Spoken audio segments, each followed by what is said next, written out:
ഇന്ന് തന്നെ ഡൗൺലോഡ് ചെയ്യൂ. കാണൂ നിങ്ങളുടെ ഫേവറേറ്റ് ഷോസ്. മേഘമലയിലെ രാജാവായിരുന്ന സന്തന പാണ്ഡ്യന്റെ മകളായിരുന്നു മല്ലിക. പാണ്ഡ്യനെ എന്റെ മുതുമുത്തശ്ശനായ ഒരു രാജാവ് യുദ്ധത്തിൽ കൊന്നുകളഞ്ഞു. ആ പക തീർക്കാനായി മേഘമലയിൽ നിന്ന് ഇങ്ങോട്ട് വന്ന സുന്ദരിയായ ഒരു രാജകുമാരിയായിരുന്നു മല്ലിക.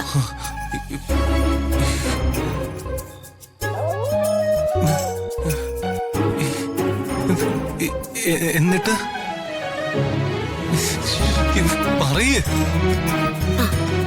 മല്ലികയെ ഇവിടുത്തെ എന്റെ മുതുമുത്തശ്ശനായ വീരമാർത്താണ്ഡവർമ്മ എന്ന രാജാവ് ജീവനോടെ തീയിട്ട് കൊന്നു.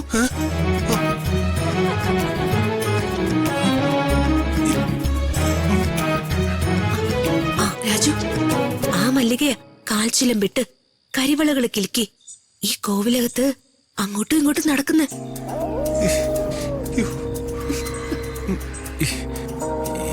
ഈ കഥ ആര് പറഞ്ഞു തന്നു? ഇത് കഥയല്ല, മുത്തശ്ശി പറഞ്ഞു തന്ന ചരിത്ര.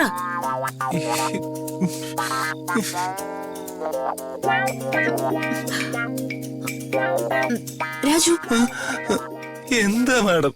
തുറക്കാതെ കിടക്കുന്ന ആ മുറിയില ആ യക്ഷിയുടെ താമസം.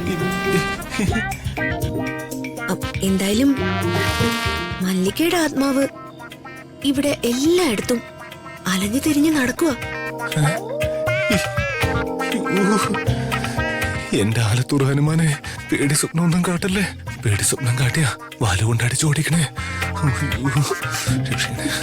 ഒന്നും കാട്ടല്ലേ. രാജു, ഇതെന്താ തുണിക്കട്ടോ? രാജു, രാജു, ലൈറ്റ് ഓഫ് ചെയ്തോട്ടെ. നിർബന്ധമാണെങ്കിൽ ഓഫ് ചെയ്തോ.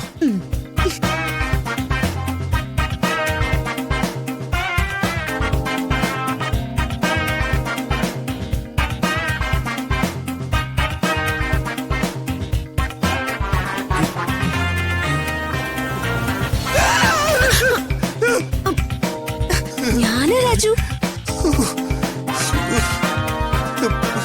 മാഡമായിരുന്നു. ഞാൻ പേടിച്ചു പോയി. ഞാൻ വിചാരിച്ചു മല്ലികയാണെന്ന്. എന്താ രാജു?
ശിവശിവ, ആഞ്ജനേയ ഭഗവാനെ, ഇപ്പൊ ചതിച്ചേ.